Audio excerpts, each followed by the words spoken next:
ভিডিওটা যেহেতু আপনি প্লে করে ফেলেছেন, আপনি একজন সৌভাগ্যবান ব্যক্তি। এখানে যে কালো মানুষটিকে দেখতেছেন, উনাকে চিনেন, উনি একজন কাবা শরীফের ইমাম। মাশাআল্লাহ, ভিডিওটি সবার কাছে ছড়িয়ে দেবেন। এই মহিলাটি সাগর পাড়ে গিয়ে একটি ছাতা আঁকলো, আর এই ভিডিওটি 1 লক্ষ মানুষের দেখে শেয়ার করলো।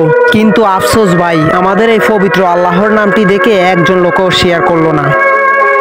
কেউ আমিন না লিখে যাবেন না। এই সে পাহাড়, যেই পাহাড়ে দেখতে পাচ্ছেন যে একটি ফাঁকা জায়গা রয়েছে, সেখানে আমাদের প্রিয় নবী যখন যুদ্ধের ময়দানে গিয়েছিল, তখন এখানে অজ্ঞান হয়ে আহত হয়ে পড়েছিল। আর তখনই পাহাড় 2 ভাগ হয়ে নবীজিকে নরমদায়ক বিছানা করে দিয়েছিল। আপনি সৌভাগ্যবান, তাই পাহাড়টি দেখলেন। আপনি শেয়ার করে অন্যদেরকেও দেখার সুযোগটা করে দিবেন। আজকে আপনি এই ভিডিওটা দেখে মুখে মাশাআল্লাহ না বলে থাকতে পারবেন না। এই যে এই ক্যামেরার মধ্যে জুম করে একটা এমন জিনিস দেখতে পাবেন যে আপনি নিজে মাশাআল্লাহ না বলে থাকতে পারবেন না। মাশাআল্লাহ মাশাআল্লাহ, অসাধারণ সুন্দর মসজিদ। বাইরে আমরা সত্যি কথা বলতে কিন্তু সকলেই লজ্জা পাই। এমন কয়জন আছে যে আল্লাহর সকল হুকুম পালন করি সত্যি কথা বলতে পারি? আজকে দেখেন, এই আমার এই ভাইটি পানির নিচে নামাজের সময় হয়ে গেছে, সে নামাজ আদায় করবে। আল্লাহর হুকুম, নামাজ আদায় করতেই হবে। আর আল্লাহ তো বলে দিয়েছেন যে তুমি যে অবস্থায় থাকো, যেখানেই থাকো, আমার হুকুম নামাজ আদায় করতেই হবে। আর এই ভাইটির জন্য দোয়া করি সকল মুসলিমদের জন্য। আমরা যারা এই আল্লাহর হুকুম সঠিকভাবে পালন করি না বা পালন করতে পারি না, আল্লাহর কাছে এই কামনা করি আল্লাহ যেন আমাদেরকে সঠিক বুঝ দান করেন এবং নামাজের প্রতি আমাদের সবাইকে যেন আকর্ষিত হওয়ার তৌফিক দান করেন।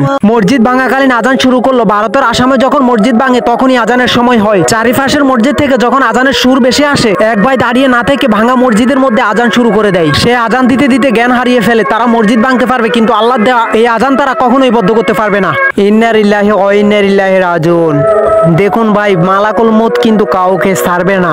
দেখেন এই গাবিটার সামনে মালাকুল মউত এসে গেছে। দেখেন কেমন ভয়ে কাঁপতেছে আর ফাঁকে ফাঁকে ঘুরতেছে। আল্লাহু আকবার।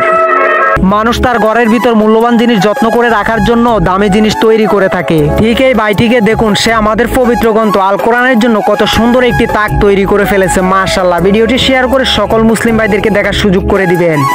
এই ভিডিওটা শেয়ার করতে শয়তান আপনাকে আটকাবে, কারণ শয়তান চায় না যে মানুষের দ্বারা কোরআনের আয়াত প্রচার হোক। দেখুন না, এই মানুষটা কত সুন্দরভাবে কোরআনের আয়াত লিখতেছে, মনে হইতেছে কম্পিউটার দিয়ে টাইপ করতেছে। মাশাআল্লাহ, সবাই শেয়ার করে দিবেন।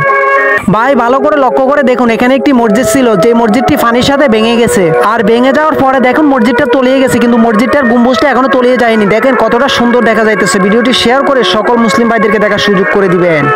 এটার বিচার করবে শুধু আমার হিন্দু ভাই বোনরা, আর মুসলমান ভাই বোনরা শুধু ভিডিওটি শেয়ার করে তাদেরকে দেখার সুযোগ করে দিবে। উত্তরপ্রদেশে এক মসজিদে যখন মুসলিমরা নামাজ পড়তে আসে, তখন দেখেন তারা ডোল বাজনা নিয়ে আসে। ভিডিওটা এত পরিমাণে শেয়ার করে দিবেন যেন সকল মুসলিম ভাই বোনরা দেখতে পারে।